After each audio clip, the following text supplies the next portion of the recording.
Christianity eventually shunned Venus worship altogether. True, it persisted on the fringes of the Christian world, in particular in Scandinavia, where Lucifer, Lord of Light, became Saint Lucy, whose winter solstice celebrations, candles, and fires became embedded in local Christian practices. But in the main, Venus, as either a male or female representation, was viciously attacked. Hey, Sovereign Tech listeners, sorry. Reading a little there, didn't realize the mic was hot. Oh, my. So don't pay any attention to anything I just said.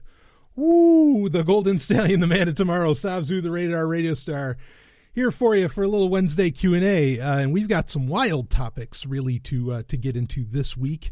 A couple of tech questions dealing a little more in the abstract, which, I got to say, the abstract concepts and questions and ideas and ideals, I guess, around technology in general, certainly a hotter topic than usual, I think, right now. And what I mean by abstract ideas, I mean, hey, are smartphones okay? Is IoT okay? This sort of thing. I mean, that's really the point that people are at is now they're not wowed by the luster of impressive processor speeds or new graphics cards or anything like that. Now it's, hey, wait a minute, what place does this thing really have in my life? And we're going to talk about that in a minute. I really think it's interesting. I mean, that's happening. I've mentioned this on Sovereign Tech Prime episodes that I really think, a lot of tech news is in trouble. Now, with Sovereign Tech, I like to present such a broad scope, and of course, we dabble in the anarchism and the history here and there, that I don't see Sovereign Tech ever being in danger. But honestly, I think a lot of tech news, especially podcasts, are kind of in trouble because, eventually they either have to suck the tech giants' dicks or, you can't. So I think like tech podcasts became a really popular thing pretty much from 2007 over the past 10 years. And part of the reason that they were able to do that really was because of the way that the mobile phone, that mobile devices very much changed the tech landscape. Okay. And that time is now really it's just petering out.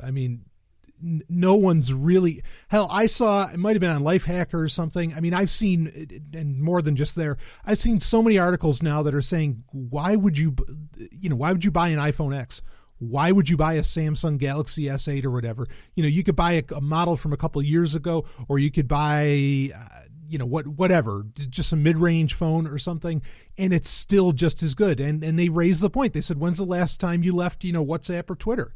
Like, what do you really need this fucking thing to do? And we're getting to that point. And most people either aren't latching on to what's coming up next. Part of the reason that I think finally tech sites are actually talking about cryptocurrencies isn't necessarily because, Bitcoin is this unstoppable juggernaut, which in many ways I think it is. Okay. By the way, apparently SegWit 2X has been canceled. That hard fork has been canned. That's the news going right now. But anyway, I might talk about that more come this week's Sovereign Tech Prime episode. But anyway, they're not talking about it because about cryptocurrencies and all of this because it's just like that hot of a subject for them. I'm sure they'd rather just ignore it, and because now they have to get whole new leads. They have to find all new people to talk to. They can't talk to the regular PR firms that they're used to talking to when they want news about Facebook or Twitter or Google or something. It's a lot of work for them. But the reason that they are is because it's the only thing really happening in the tech world that's kind of new. And honestly, I think, and I've said this to some people, and I might have mentioned it on Sovereign Tech in the past, I really think that the reason Silicon Valley is so hot on blockchain and cryptocurrencies and all this now is because it's the only thing that can keep the tech bubble from popping, because that tech bubble's still there. Don't think it's gone away just because it didn't pop in the past year. Okay.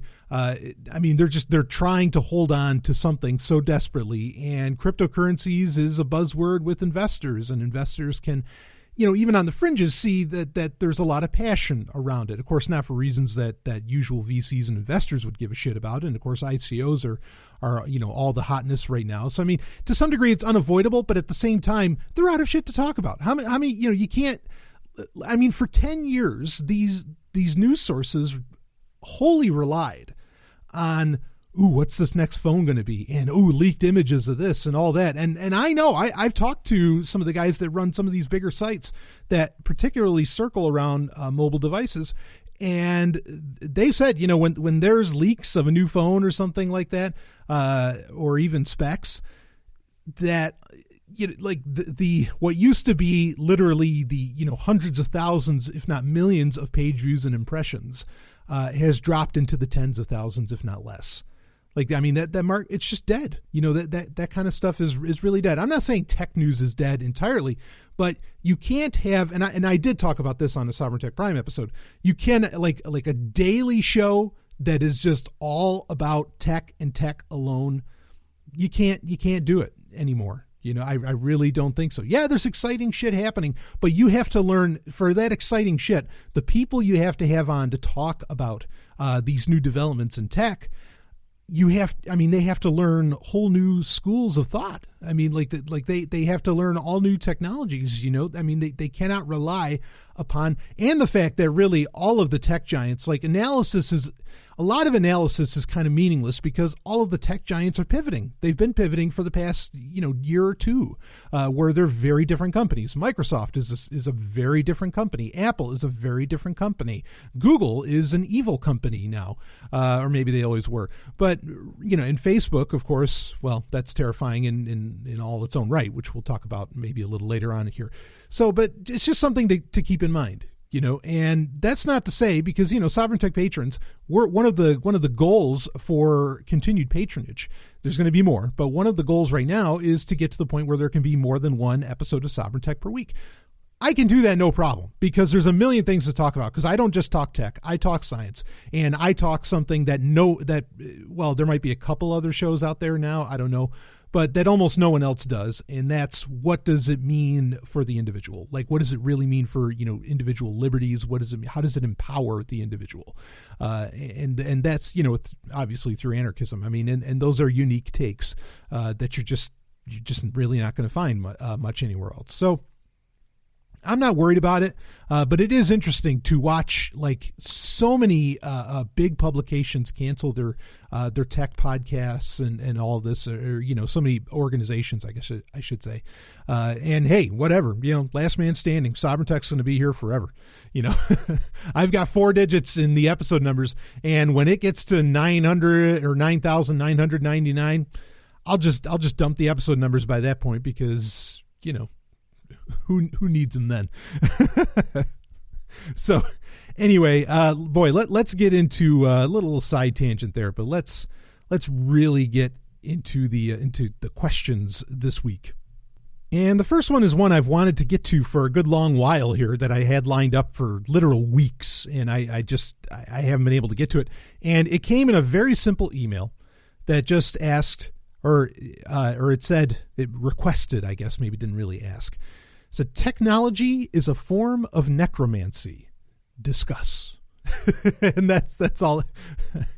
A deliciously cryptic email.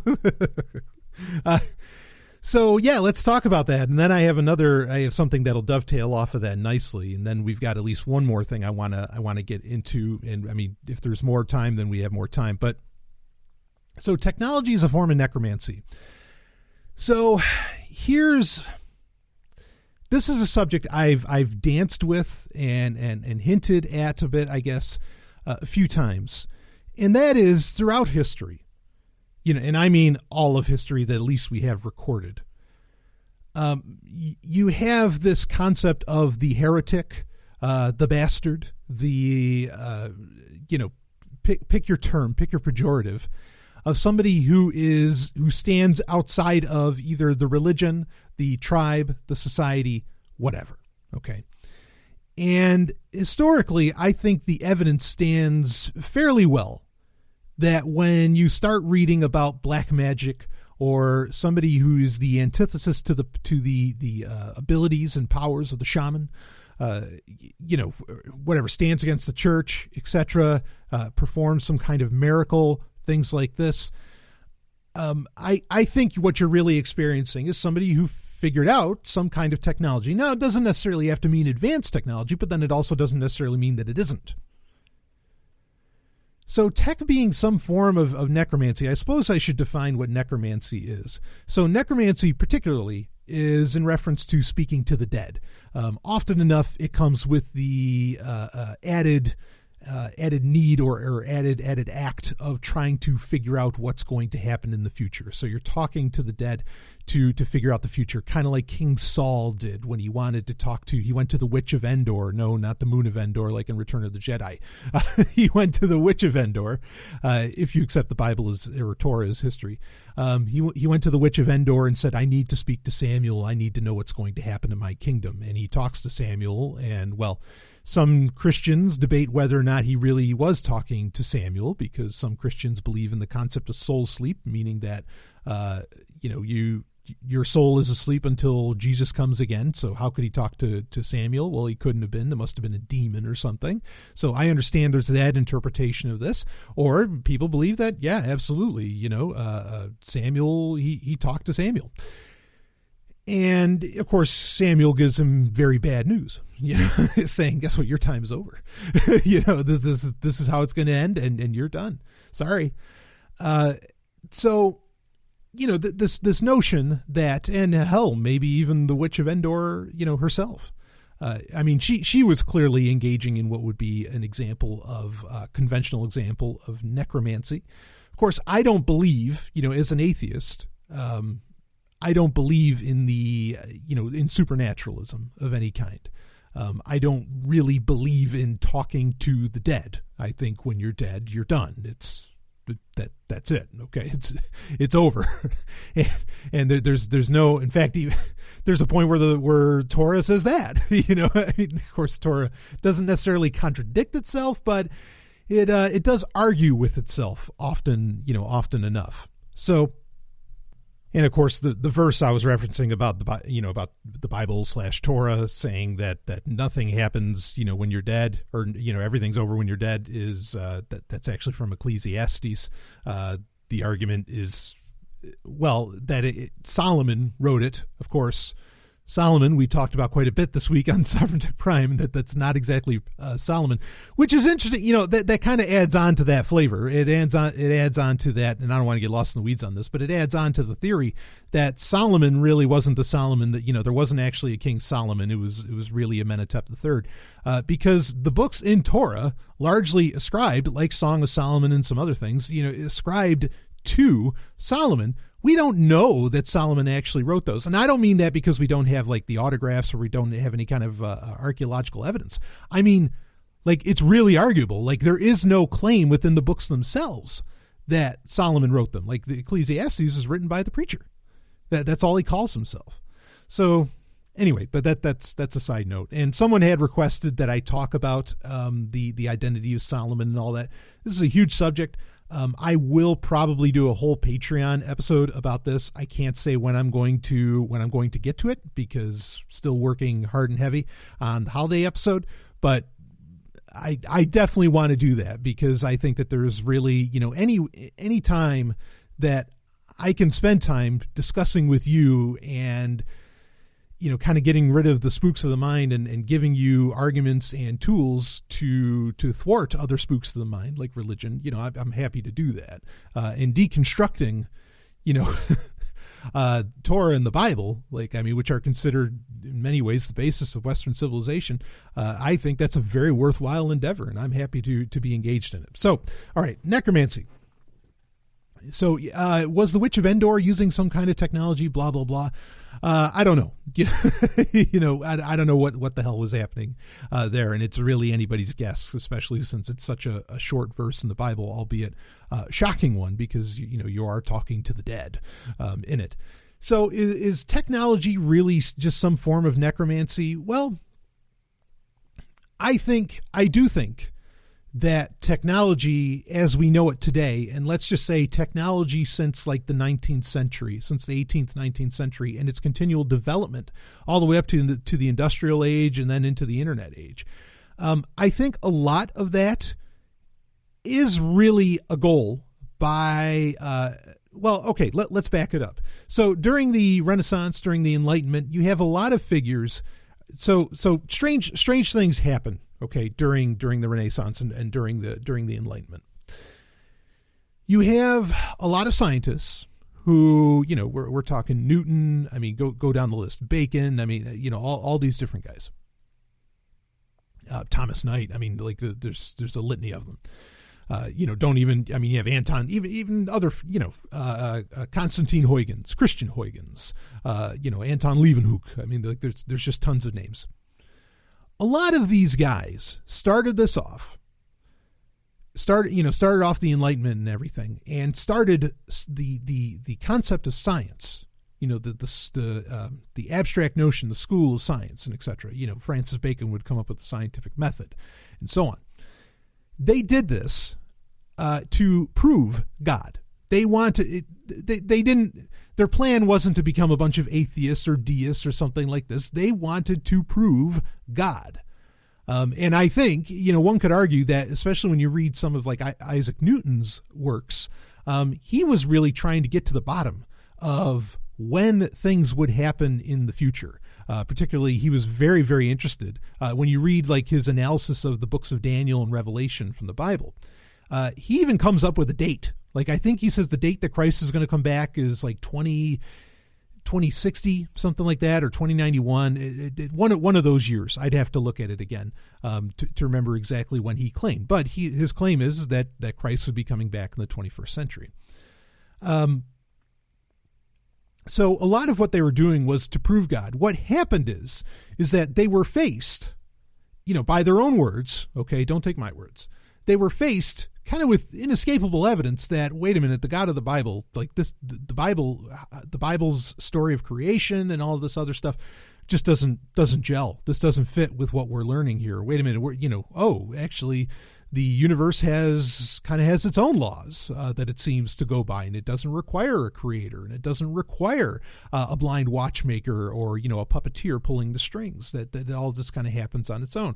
And so they get the ball rolling, and to where eventually, you end up with, origin of species, of course, and, then the theory of evolution, et cetera, et cetera. Now, there's people who argue that the theory of evolution is actually just some kind of Jewish trick, because if you read like, not the book of Zohar, but the book of creation, Yasar. Well, anyway, when you read some Kabbalistic books, it talks about that men come from animals. Like there is kind of a correlation that could be made, and whatever. I mean, there are as many conspiracies in the world as there are grains of sand, I think. So there's a little point in spending much time on that kind of shit. But regardless, so you end up with all this, and bottom line being is that in trying to prove God, you end up with atheism. Now, in my opinion, this happens across the board anyway. One of the best things if you want to convert somebody to atheism, hand them a Bible and tell them to, have them read it, and give them a little while, and eventually they'll become atheists, quite frankly, unless they're somehow like they have a monetary incentive, to espouse what's in the Bible, and they make money off of it. Then, of course, they're not going to let go of it. So it could be argued that, particularly when you consider Newton and some of his brethren, that they were very interested in what was going to happen in the future. And they were absolutely trying to predict what was going to happen in the future. And their scientific endeavors led them to various conclusions, but also were the outcrop, or what would allow for the outcrop of what we know as modern technology, and that would come out of that. So in that sense, to say that technology is a form of necromancy, a way to tell the future, etc., or to talk to the dead, yeah, maybe. I mean, and understand, during the Enlightenment times, I mean, you had all of these guys who were, I don't know that they were trying to talk to the dead, but I think they were trying to avoid death. And that's kind of the point I was going to get to here, mainly, was that, yeah, I think a lot of the technological innovations and a lot of the thrust for technology was all about trying to cheat death, and trying to because I think what happened is that you end up with, these Enlightenment figures and whoever else coming to this conclusion that we are gods. Now, I'm not saying I agree with that. I'm just saying that I think that is a conclusion that they end up coming to, and they do everything they can to in many ways to bring that to fruition, kind of the Philosopher's Stone kind of stuff, even though I know that that's apparently about the main goals of alchemy, right? To turn a regular stone into gold. Okay. That's kind of a metaphor, right?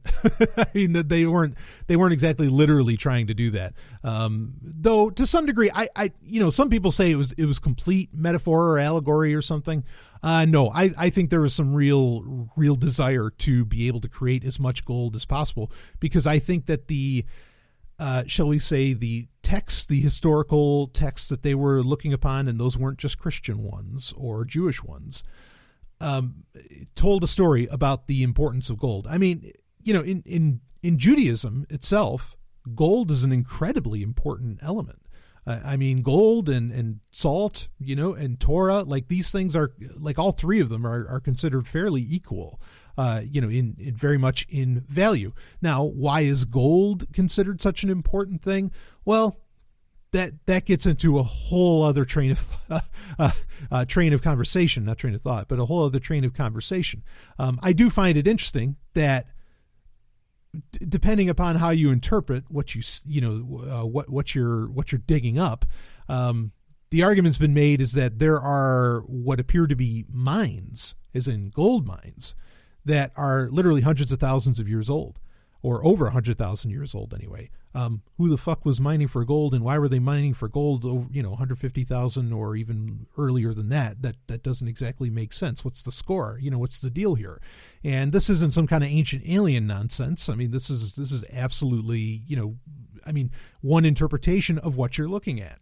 When you look at some of these, what appear to be mines.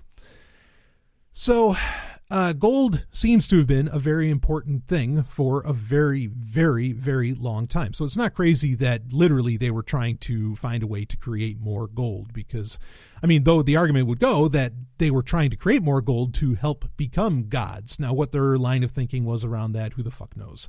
Okay. Now I'm like way out everywhere.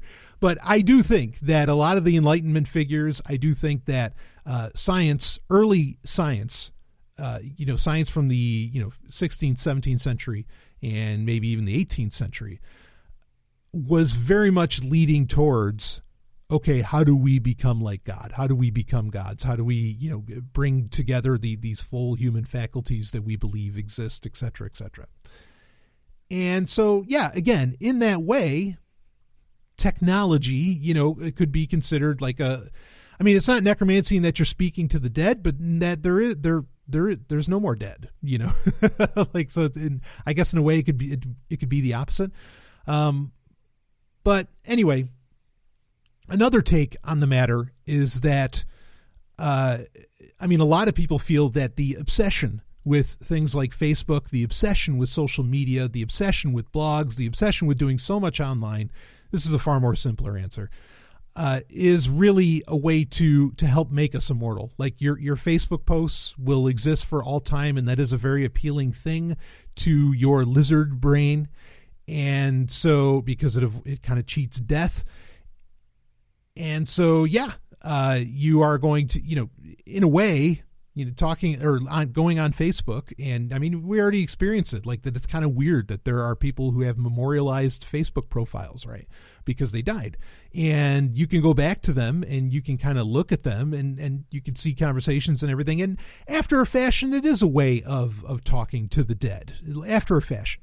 Obviously you're not literally doing that, but yeah, that a lot of this, we keep staring at these screens and everything because it is a conscious or maybe more so unconscious effort or, thing to do on our part that kind of bucks our mortality, and gives us a sense of immortality.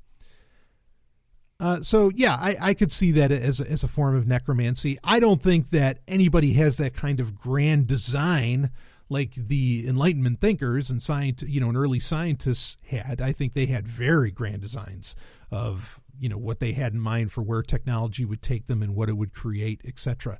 I mean, to say that there are still people, various elitists, not some kind of New World Order horseshit, but, various elitists or whatever that are really like their desire, their goals, their aims, their reason that they fund so many different things is all about creating robot bodies so that they can live forever. Well, sure. And if you had the means, you would be trying to because what's the thing money can't buy, it seems, is time, is life. So why wouldn't you be working towards that? It's not necessarily a nefarious thing. But anyway, yeah, so I could see a few different angles. I could see what some would consider maybe a sinister angle to tech being necromancy. And I could see a very simple reason in which, but under kind of the definition, yeah, it's a form of necromancy. It's like talking to the dead. And eventually, it'll really work out that way. I mean, I talked about this, I don't know, 2-3 months ago, maybe 4 months ago or so, on a Sovereign Tech Prime episode where we were talking about the guy that was building a chatbot that would collect, it was like a Black Mirror episode, but it was real, where the chatbot would collect like all the information out there about his dad, and then he could kind of like text message his dad after he's gone.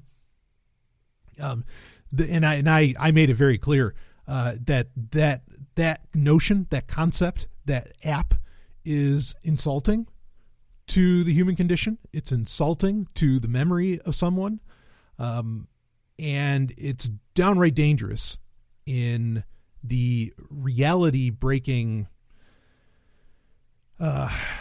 condition that I think it can create in the human mind for a lot of people who are not psychologically strong. I'm very concerned about that sort of thing where, look, whether you're uploading yourself into a robot body and you're not, and again, you're making a copy, okay? It's not you. Whether you're putting yourself into a robot body or if it's a collation of everything you've ever said and done and you treat it like it's a new conversation, the reality check has to settle in. Whoever that is that you're replicating, they're dead. Get over it. They're gone. And let them go.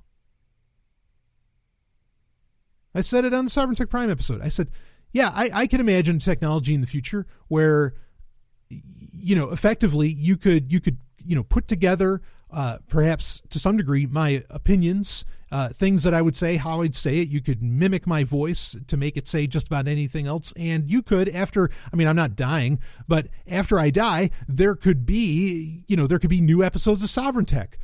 But that's not me. And I'm telling you right now, I don't want that. Don't do that. I don't care how big of a fan you are. Let me go. Let my corpus stand as it is, as I made it, not what somebody else gets to make it. And this raises some pretty huge issues.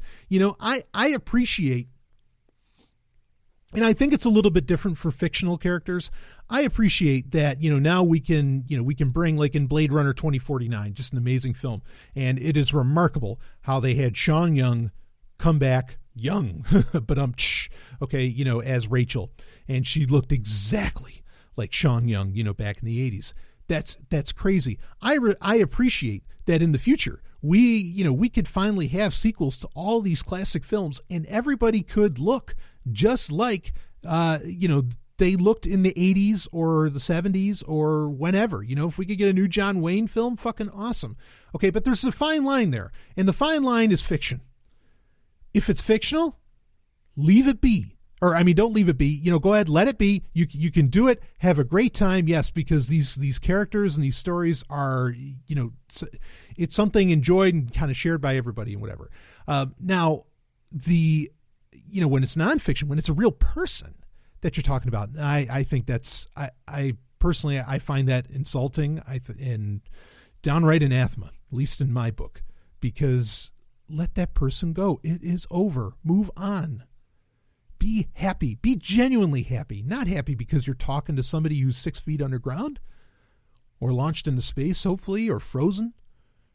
If that's what you really want, if you want to hold out hope that you're going to, be able to talk to somebody in the future again after they die, well, freeze them, okay? Please. I fully support that. But for fuck's sake, don't don't do this stuff where we're keeping loved ones around in the form of a chatbot. That's so disgusting. That's so insulting. I mean, just me thinking about it. It's not me. And no, you cannot. I mean, like, look, if we're going to live on forever in robot bodies, you already have the problem is that I think there's more to consciousness than just your brain. Okay, I don't think there's an Akashic record or any kind of horse shit like that, but your body is very important to this process. Okay, like other parts of your body, muscle memory, all these different things. Okay, even maybe the electromagnetic field that your heart generates. I mean, all these different things compose you and your attitude and what you put out there. So just taking a brain and tossing it into a vat, and maybe slapping that onto a robot body, I don't think even that's enough. That's still not you. You're missing parts. You're missing pieces of who you are. I mean, there's lots of little things that just make sense. I mean, even me, like I like to work out a lot. Like if I suddenly was put into a robot body, I'm sure the robot body could be as strong as anything, but like, like a part of me that's a part of me is I like having, a certain physique and everything like that in many ways colors my interactions and things like, there's so much of this stuff that makes up what being a human is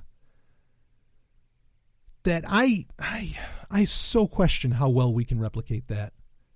And again, I don't think that you can literally transfer RNA into bits. You can copy them, but it's a copy. That's not you. But that doesn't mean that you can't live forever. I mean, I still think that there's going to be some degree of biohacks, biological engineering that is going to allow for humans to effectively live forever, in the bodies that they're in right now. And that's where I'm interested. That's where I think, the golden key is. Okay. So yeah, tech as a form of necromancy. I think there's times where it's been intentional. I think there's times where it's kind of unintentional and it's just appealing to the way that people think.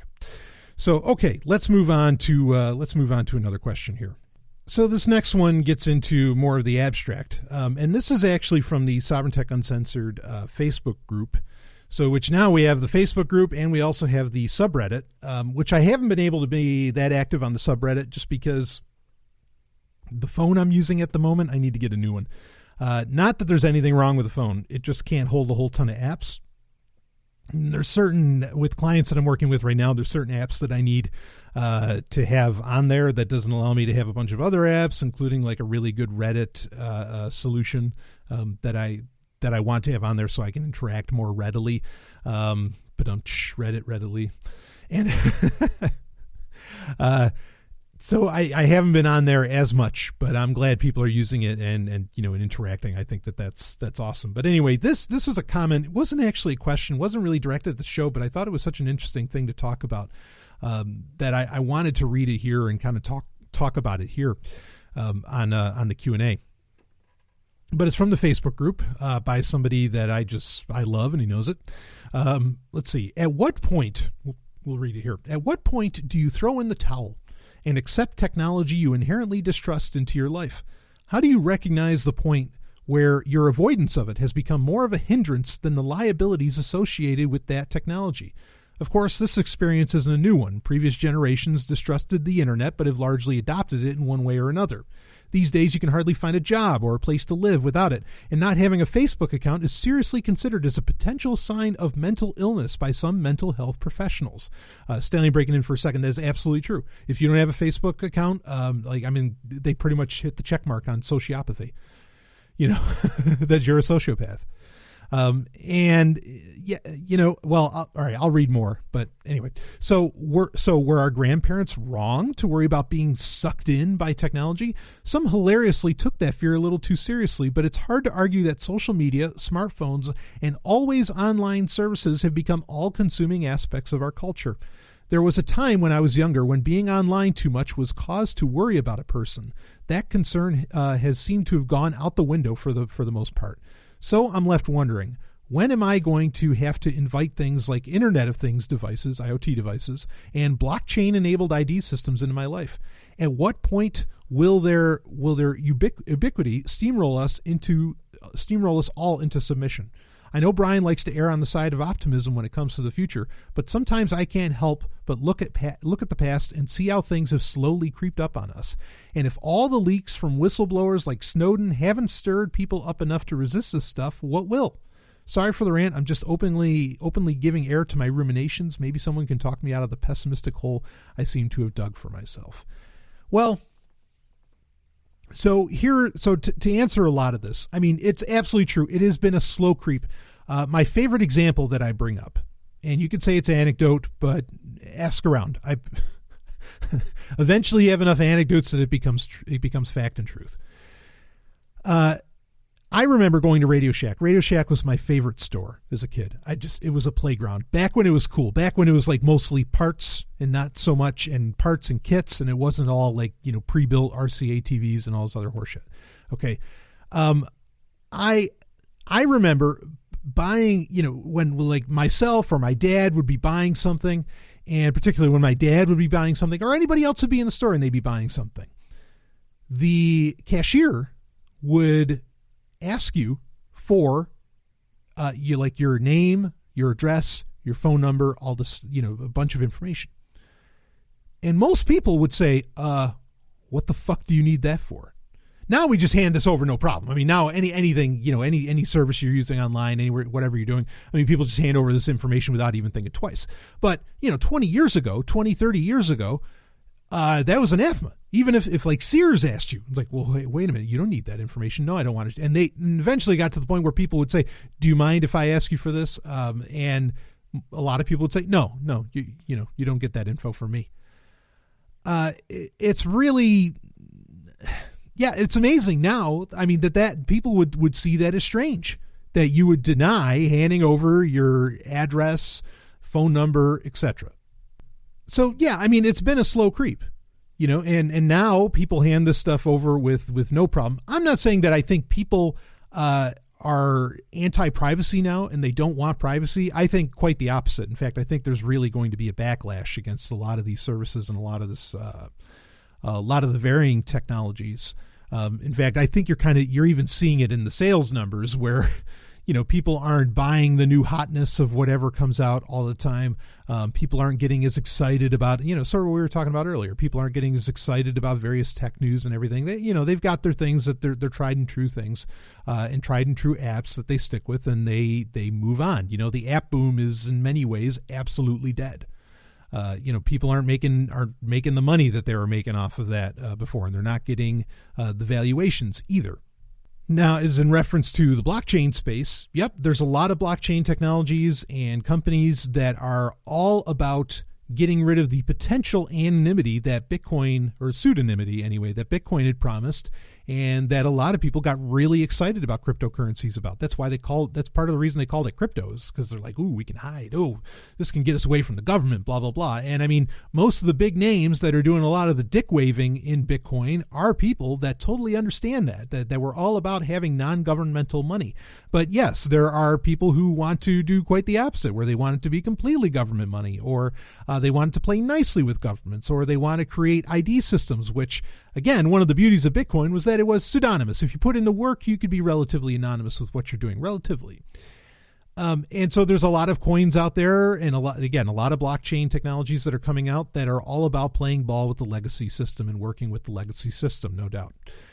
I think it's important to bring up, though, that these things can develop concurrently.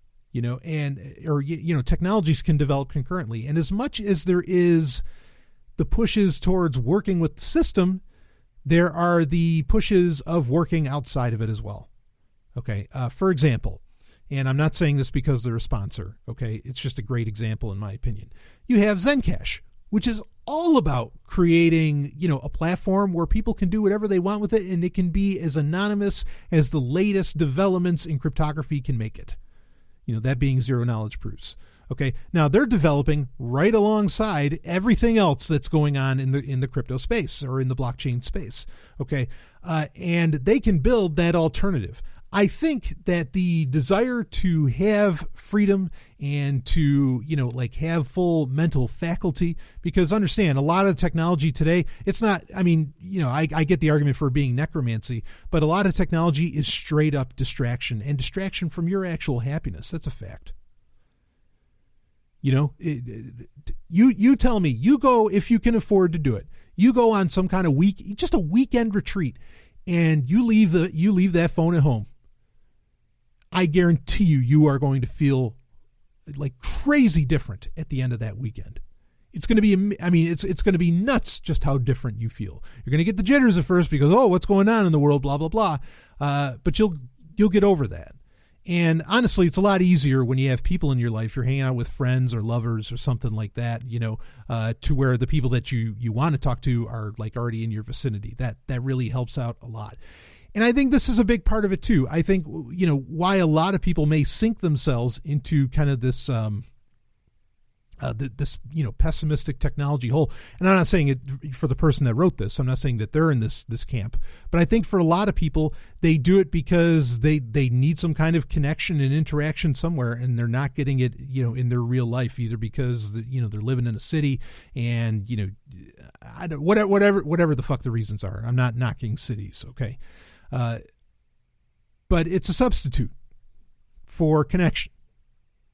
It really is. And, is it going to get to the point to where you're just like, well, the positives outweigh the evils, even though I know the evil of like Google collecting all of my information, or IoT not giving me actual control of what to do in my house and potentially killing my cat because it broke down and couldn't feed it, whatever, that these things, the benefits outweigh the negatives. Is it going to get to that point? Well, that's a decision that everybody really needs to make. This is the thing. It's hard to give a blanket answer to this, because every individual, what they want, what they desire is wholly different from another individual. I think what would make a lot of this all the more palatable is if it was a choice. Like, if we could really, because so much of this technology isn't really even a choice anymore. Like, now to do certain things, say you want to go have a good time at some park or something, like now you need a smartphone. You got to have their app or something to be able to do whatever. Like, there's not a whole lot of choice in the matter, anymore. It feels like, yeah, you don't have to go to the park. Okay, yeah, there's your choice, but come on, you know what I'm saying. I wish I had the choice to where, no, I never have to touch another keyboard again. But I don't, right now I don't have that choice. Working towards it, but I don't have that choice. And that's where you feel that, because the sense of feeling disempowered comes from the fact that you don't feel you really have control over a lot of this stuff, and the choices are being made to you, and the stuff is being foisted upon you. Okay. If you had the choice, then you'd have the power, and you could interact with it in a far more conscientious way, and in a way that was, very much up to you, and you wouldn't feel so powerless that all of this stuff is being developed around you, and it's, you're out of control. You don't have any control or say over it, but it ends up, you end up having to use it just to interact in the world.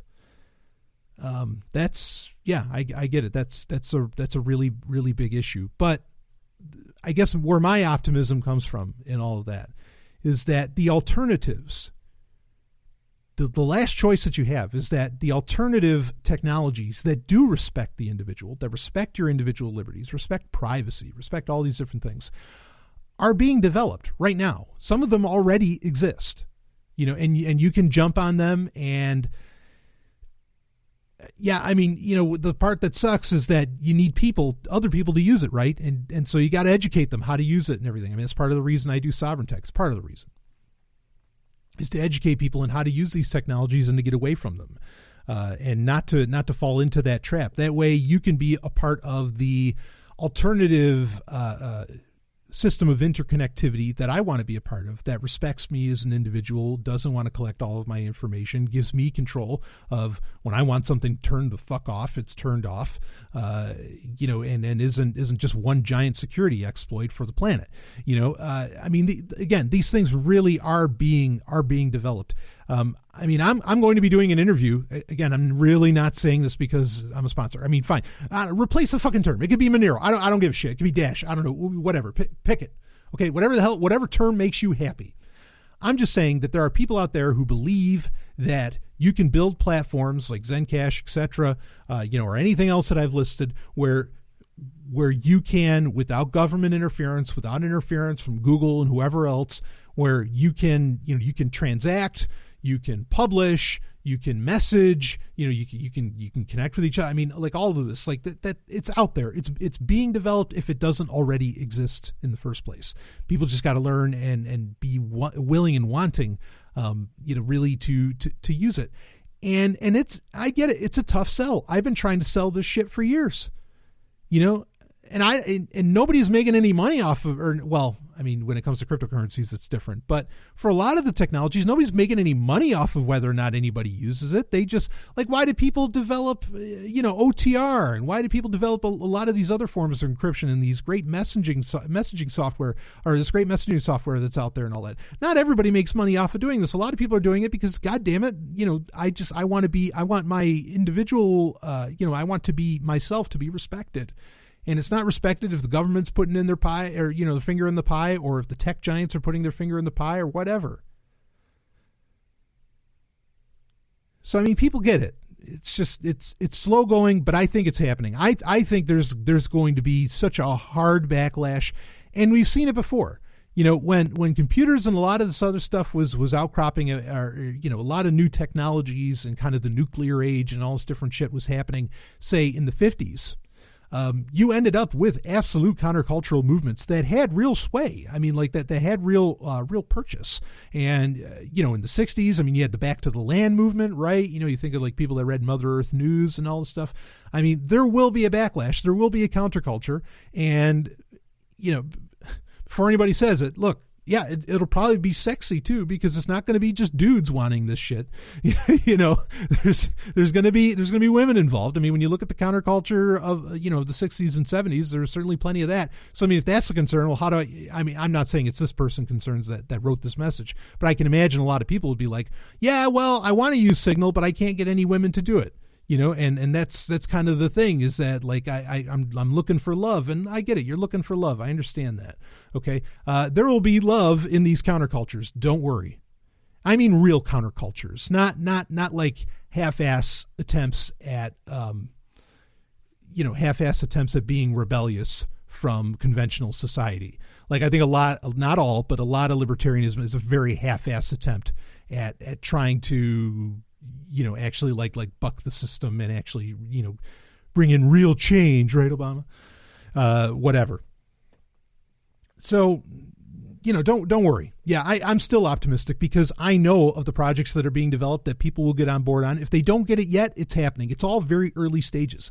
Remember, it took, for the internet to be really pervasive. I've said this many times. For it to be really pervasive, it took like 10 years.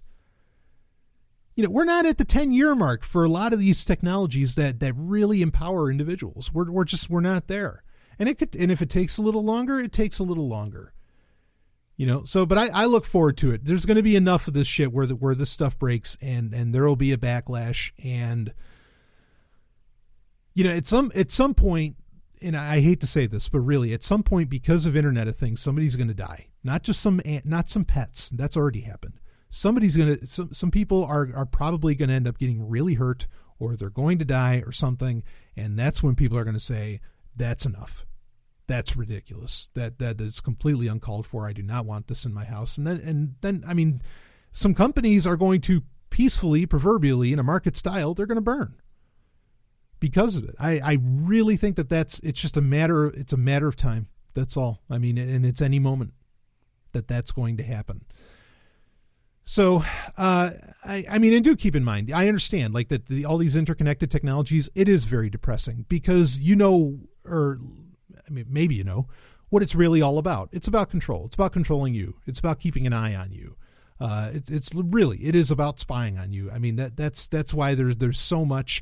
I mean, there's a reason that the Department of Homeland Security opened a nice big office in Silicon Valley last year, because this is how we're really, really going to control the populace, right?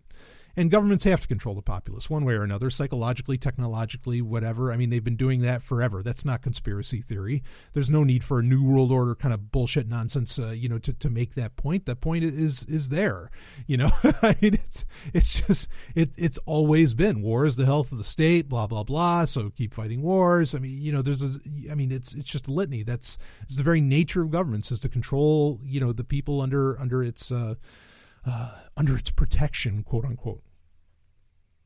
So, yeah, I mean, and that's not to say that every technology is doing that, but the bulk of the ones that are, proudly getting advertised on television or wherever else, I think a lot of those, I've brought this up before, and somebody recently argued with me about this, saying, well, once Overstock, like really, really goes heavy on announcing their earnings with Bitcoin and all this stuff, then that's when people are going to realize this is absolutely real. I don't think Overstock is like yay Bitcoin company. I just don't. I've brought up the example where, speaking of television commercials, they had the absolute opportunity. There's a commercial where they showed off Apple Pay, they showed off Android Pay, they showed off PayPal, they showed off credit card, they showed off every form of payment you could possibly do. And this was like just about a year ago. And they've been accepting Bitcoin for how long? A lot longer than that.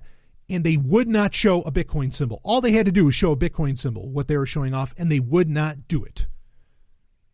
Okay, the technologies, the things that will actually set you free as an individual as far as technology goes are probably not going to appear in a commercial or in any kind of advertisement or anything like that. They're just not. Not on TV, not anywhere where quote unquote it matters. But that doesn't mean that they're not there. It doesn't mean that, and yeah, I mean, the underground is growing. I think the crypto economy is building up right now, and it's building up very quietly, and it needs to do it quietly.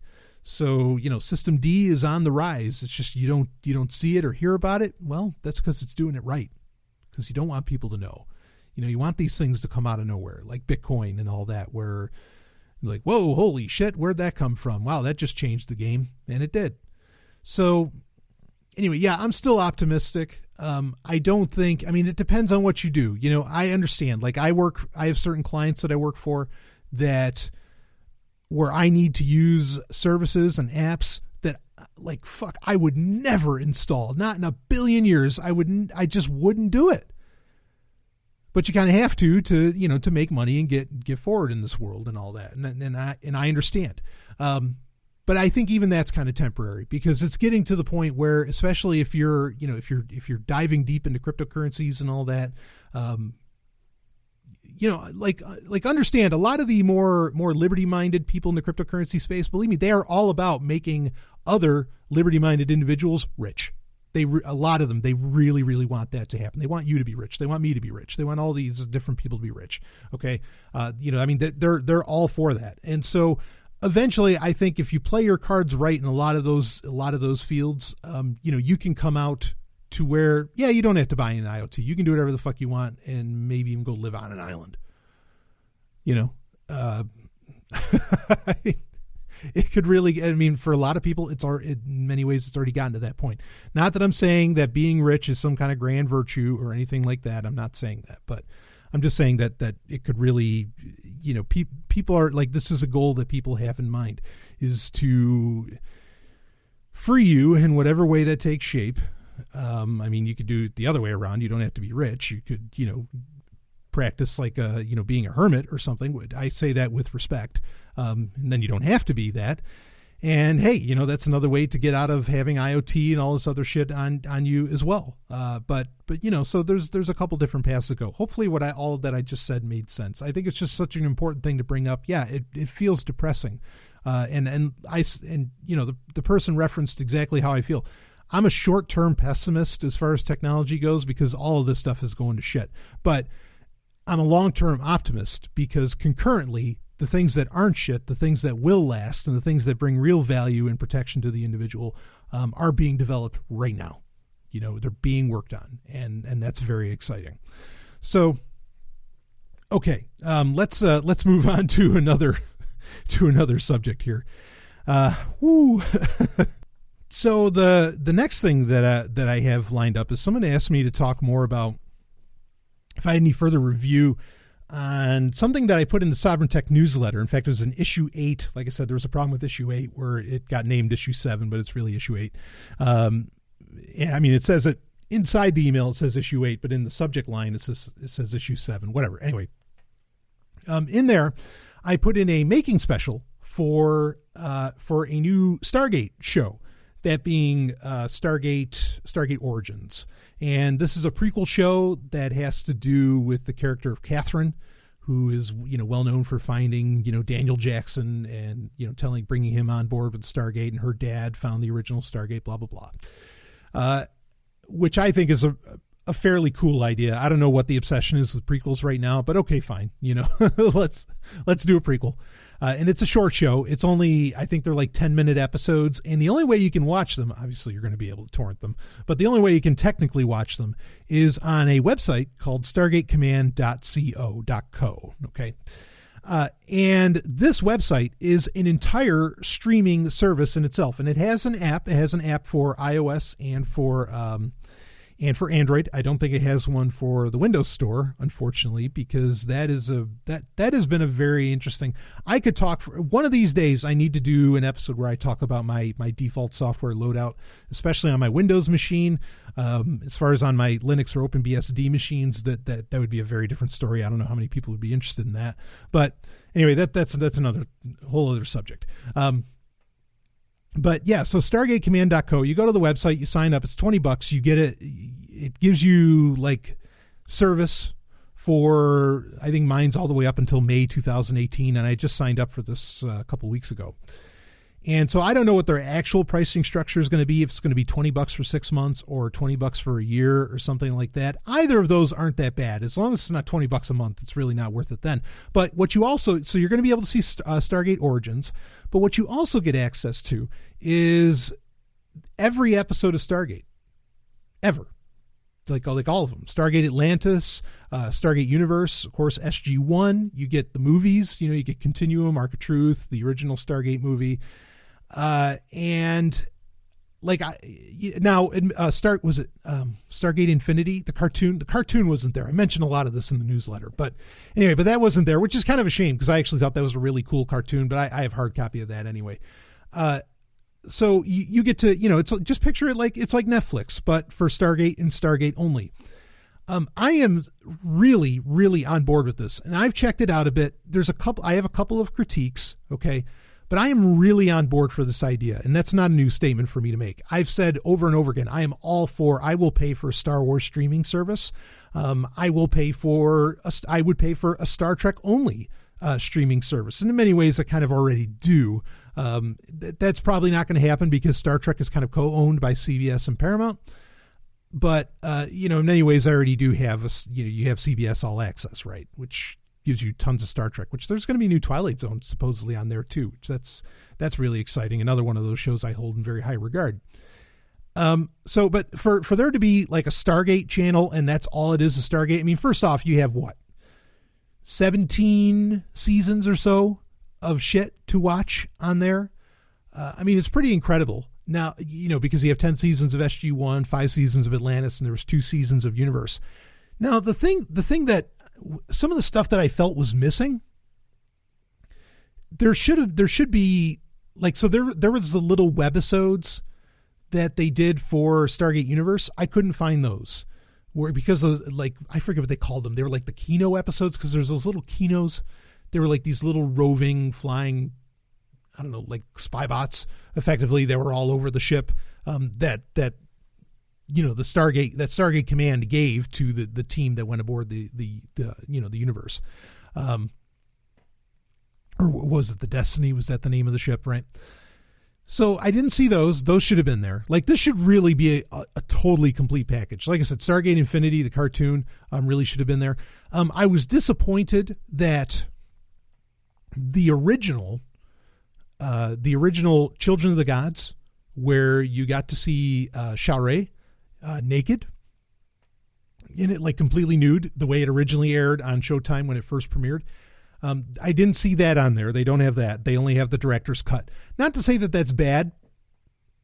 But I'm not the biggest fan of the director's cut of Children of the Gods, because I think some of the alternative takes that they used and everything made it seem like inferior acting, in my opinion. And there were some other lines that I thought were funny that aren't a part of it anymore. I'm not a big fan of the director's cut, so it kind of sucks that you can't get the original Children of the Gods on there. Of course, the only way to get that is either A, to torrent it, or B, you have to buy the DVD sets, from back in, the 90s and early aughts. And that's kind of the thing, is that I think there's some people who would say, once again, they would say, well, $20, I mean, come on, but I don't get to actually own the episodes, $20 a year or $20 every 6 months. I mean, that's kind of steep. This is bullshit. I don't agree. I think I may have spent literally $1,000 on being able to, I mean, I don't have them anymore, but at the time I had to have spent like $1,000 literally on buying all of the DVD sets. You had to buy 10 DVD sets to have all of SG-1, and then you had Atlantis. I mean, and DVD sets, understand when TV show DVD sets first came out, it was like $100 a pop. Like when The Next Generation first came out on DVD, season 1 cost $120. Yeah, now you can buy the whole series for under $20. But back in the day, fuck no. You were paying out of your ass for this stuff. I mean, it was so, and even then I thought, like I was like, wow, this is kind of steep. But you did it because fuck, this is how you do it. This is what the shit costs. We're in new territory here. We're getting entire seasons of shows, and they were I mean, granted, it wasn't exactly new territory because they're basing it upon what it costs to get like an entire season on VHS of something. And that usually ended up being like 20 VHS tapes. So you understood why it costs $100. But when it, boiled down to four DVDs, wait, why is this still costing $100? Of course, eventually the market spoke on that. But my point being is that by comparison to what it used to take to have access to all these episodes, you're paying a pretty cheap price, quite frankly. So I don't think the price is too crazy. Now, again, if it turns into $20 a month, yeah, that's insane. But I think this is a very interesting experiment going on. And it's not just, you do get like credit to whoever's doing this. It's got to be just like some fanboy at MGM got the green light somehow. That's the only thing I think, because the site and the app aren't like the most polished. It's not the best presentation I've ever seen in the world, but there are so many like articles where they talk about, the 5 things that did this. And I mean, and they're not just clickbaity shit. Like it's really in-depth, knowledgeable shit about the Stargate universe. Not the show, but about the Stargate franchise, I guess I should say. And there's all these different like little making specials and everything. I mean, there's lots of value there. There's lots of really cool stuff that you only get, by subscribing to it. And I think that that's awesome. I think it's great to have that hub where this is Stargate all the time. It's kind of like, I said this a couple of years ago, 2-3 years ago. I was like, I look at the Star Wars app for mobile, and I'm like, this is the future of the internet.